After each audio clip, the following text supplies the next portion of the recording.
What's up, fight fans? This is Kurt DeVille with Counterpunch Boxing News, and I have some new news concerning Otto Tyson Fury, Oleksandr Usyk. Get this. Otto makes his precise points prediction for Usyk Fury. And Otto had this to say. He said Fury has a big body and good uppercut movement, so Usyk has to hit the body. And when he gets inside, he must be careful. He can't let Fury tie him up, lean on him. He was doing that to me, and it took some energy out of me. So I think for Usyk to be successful, he needs to use his angles like he does, use his jab, and hit Fury's body a lot. I think Usyk is a really good fighter, and he proved that against Joshua. He is big enough for the division. I thought he was going to be too small for Joshua, but he did a really good job. But at the same time, Fury is the favorite for me. He's a big guy, a really good boxer who can be aggressive too. I think Fury is a smart fighter. He's confident, and he has the tools to beat Usyk, I think, on points. Those are the words of Otto, and let me counterpunch.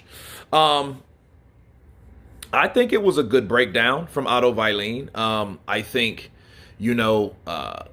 Otto may be consumed with the idea of wanting revenge because that's his one loss. This is from Tyson Fury. And, and because a fight hasn't happened yet, I think it's better and it's safer to say, he has the accolades and the bragging rights for saying he was the only person, or he was the person that landed the most shots on Tyson Fury. Okay, so we can't say what'll happen with Usyk yet because he hasn't fought him. However, Otto stands up there. That gives Otto the confidence.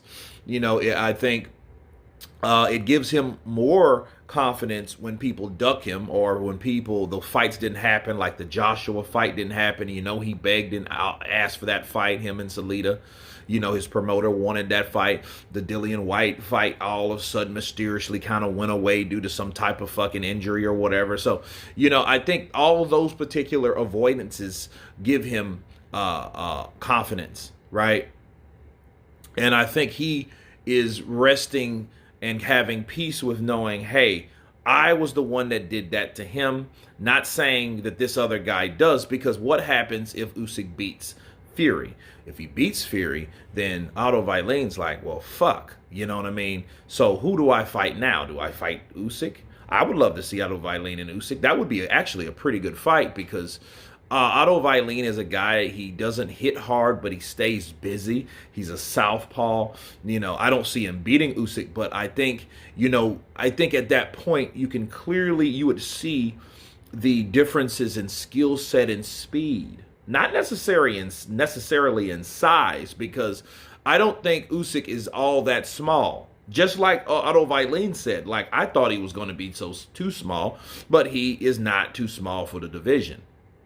So Usyk made a believer out of him, but he still thinks that Tyson Fury is the favorite. And that may or may not be because, he wants revenge on him. Because, like a lot of times you could want the guy that beat you, that you want revenge on, to be victorious. So it'll be that much sweeter when you get your revenge. You know what I mean? And then that could always be that fight that you could always have, as long as that fight's available and it makes sense. Well, if Tyson Fury beats Usyk, it would make sense, right? Because Otto could then hopefully get a rematch, since Tyson Fury is giving people trilogies and all that shit, right? So, it may happen. But does he have to hit the body? Yeah, I think Usyk will hit Tyson Fury everywhere that he possibly can. But hitting the body, that's a good thing. But definitely the tying him up and leaning on him, that is good information to have, and it's good information to take for cash value, because that's exactly what Tyson Fury was doing to Otto And it was times, I think maybe in the 9th or 10th, where Otto was, you could tell he was getting tired, but Tyson Fury has that way of using his own body weight to his advantage, and that's what he was doing with Otto But anyway, you guys tell me what you think of Otto Weilin's prediction on Tyson Fury versus Oleksandr Usyk. Of course, please subscribe. And you guys been Counterpunch. Peace!